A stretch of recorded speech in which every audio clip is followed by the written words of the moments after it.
بسم اللہ الرحمن الرحیم۔ ناظرین، آج کا پانچواں اور آخری ویلاگ صفحہ ہے 119۔ اس صورت کے مختلف احتمالات، اس کا کچھ حصہ بقیہ ہے۔ اردو زبان میں سرور عالم صلی اللہ علیہ وسلم کی سیرت پر جامع ترین کتاب سیرت النبی صلی اللہ علیہ وآلہ وسلم۔ رائٹر ہیں اس کتاب کے علامہ شبلی نعمانی رحمۃ اللہ علیہ، علامہ سید سلیمان ندوی رحمۃ اللہ علیہ۔ بسم اللہ الرحمن الرحیم۔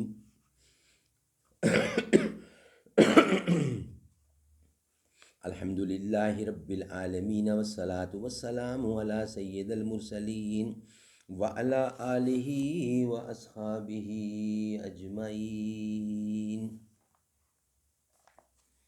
ہمیں کم بخت احساس خودی اس در پہ لے بیٹھا، ہم اٹھ جاتے تو وہ پردہ بھی اٹھ جاتا جو حائل تھا۔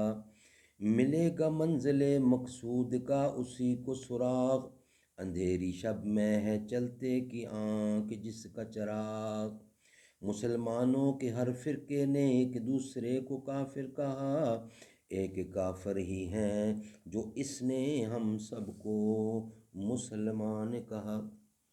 یہی آخری صورت عمیق النظر فلاسفہ و متکلمین اور اہل حق کا مذہب ہے، بلکہ تنویمی احتمال کی تو خود کلام مجید کی روح سے گنجائش نہیں، اس لیے کہ تنوین کا عمل اس کے عامل کے علم و ارادہ کے تحت ہوتا ہے، اور معجزات میں انبیاء علیہ السلام کے علم و ارادہ کو قطعاً دخل نہیں ہوتا۔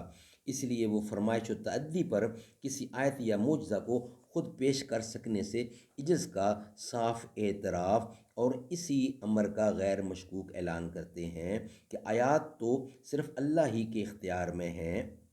انما الاعمال انما الاحیات عند اللہ انما الاحیات عند ربی، اور اگر رسول ان کو پیش کرتا یا کر سکتا ہے تو صرف اللہ ہی کے براہ راست حکم و اذن سے، خود کسی رسول میں ہرگز اس کی طاقت نہیں کہ اللہ کی مرضی و مشیت کے بغیر کوئی آیت یا معجزہ پیش کر سکے۔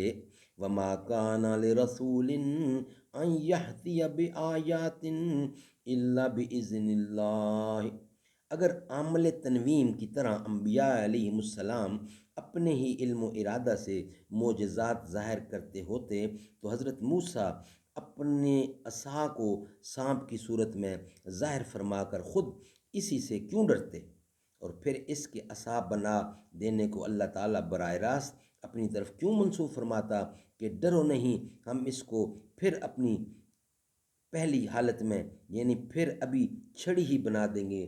لا تخف سعینو ہا سیرت الہولا۔ باقی اور جتنے احتمالات اوپر بیان ہوئے ہیں وہ بھی بس احتمالات اور تعویلات ہی کے درجے میں ہیں، لیکن تعویل خواہ بعید ہی ہو تکذیب کے مقابلے میں احوان ہے۔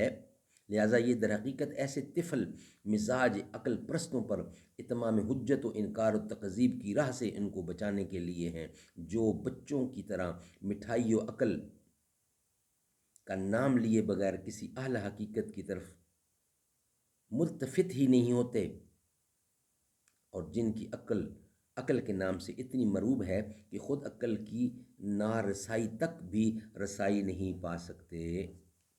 ناظرین، یہ تھے آج کے پانچوں ویلاگ ہمارے کمپلیٹ ہوئے۔ کل انشاءاللہ ویلاگ نمبر 1 کے ساتھ ملاقات ہوگی۔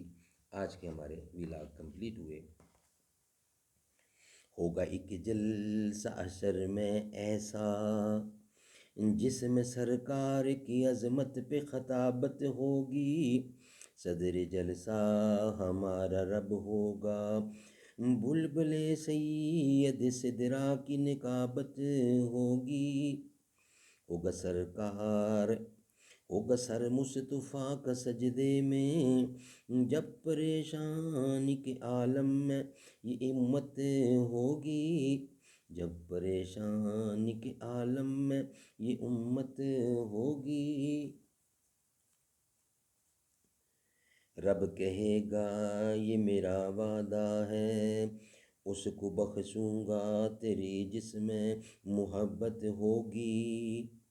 میں پڑھوں گا ایک قصیدہ قاسم، میں پڑھوں گا قصیدہ قاسم، جلسہ مشرق جلسہ حشر میں، جلسہ حشر میں گو مجھ کو اجازت ہوگی، جلسہ حشر میں گر مجھ کو اجازت ہوگی، سن کے نعرہ لگائیں گے سنی، گر تو مشرق کے لیے دوری قیامت ہوگی، ہوگا ایک جلسہ حشر میں ایسا جس میں سرکار کی عظمت پہ خطابت ہوگی۔